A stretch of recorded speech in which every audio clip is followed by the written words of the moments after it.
Nearly 40,000 tons of tree branches have been picked up in Sioux Falls. Now crews are turning them into wood chips. The gate opened just about a little bit over an hour ago, and as you can see behind me, there's a great group already that has come and turned out. They're expecting a great turnout. I'm out here at Hilton Garden Inn, where 18-year-old girl Allison Alstrom is taking her tour bus across the country. This tour includes stops here in Sioux Falls and other major cities. Owner Sarah Johnson says that there's no use focusing on the bad that has come out of all of these storms. You just have to smile and hope for a silver lining. The ice has melted, the branches dropped off, and the arborists are back on the ground. For nearly everyone, April's historic ice storm is now only a memory. Today we're here to announce that one of the key aspects of this recovery effort is complete, and that's the neighborhood branch cleanup effort. Nearly 40,000 tons of tree branches have been picked up in Sioux Falls. Now crews are turning them into wood chips. Working around the clock, they might be done as early as this weekend. Just a couple days after the ice storm was that one of the stalwarts of our community, Sylvia Henkin, was interviewed. Sylvia looked outside at McKinnon Park, a park that she so dearly loved. And I'll never forget, she said, it'll take years for all these breakages and trimmings to have them come back to the full luxurious green that they used to be. Well, now it's 60 days later, and you can barely tell that anything happened. Although crews will continue to trim and shape up trees for balance, as well as to improve their looks, Sioux Falls is blossoming into spring, and healing is nearly complete. Look around. McKinnon Park has recovered from this one. Every neighborhood has recovered from this one.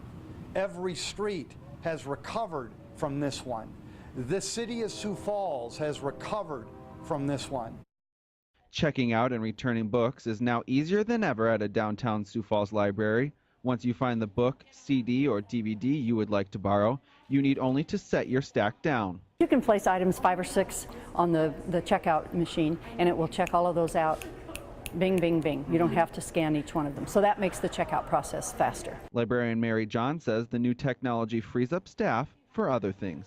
Really, the important piece was to make us more efficient so that we can spend more time with customers.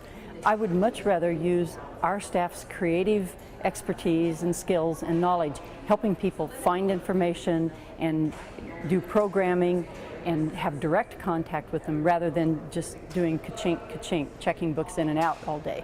Returning those borrowed books will also now be a time saver. After setting your books in this machine, they'll be identified, checked back into the library, and dropped into an appropriate bin without ever taking up the librarian's time. Circulation Manager Monique Christensen is excited about being able to spend more time with customers. She adds that all this new technology not only makes her job easier, it also gives the library an edge in an age of ebooks, Nooks, and Kindles. If we want to keep those people, those techies, using our library, we need to be up on what's current in the technology world. In Sioux Falls, Brad Schoreit, KELOLAND News. Fireworks are a 4th of July tradition, but cleaning up after a fun night is sometimes forgotten. We say drink responsibly, shoot fireworks responsibly, you know, and it's not just safety, it's cleanup, because otherwise you're leaving it just disastrous. Driving along Ditch Road north of Sioux Falls, you'll find a lot of leftover trash, everything from bottle rockets to smoke bombs to even party poppers. Hope Jacobs says with 2 daughters at home, she tries to stress the importance of cleaning up. It's not good for the environment, and I just think that it's the right thing to do for them to clean up any mess that they make. At least one retailer who tends to sell more fireworks than she shoots off agrees. I think that people don't understand how bad paper and waste and garbage actually is for our environment. I think it's really overlooked. Quite honestly, both Zibril and Jacobs have a hard time understanding why everyone doesn't just pick up after themselves.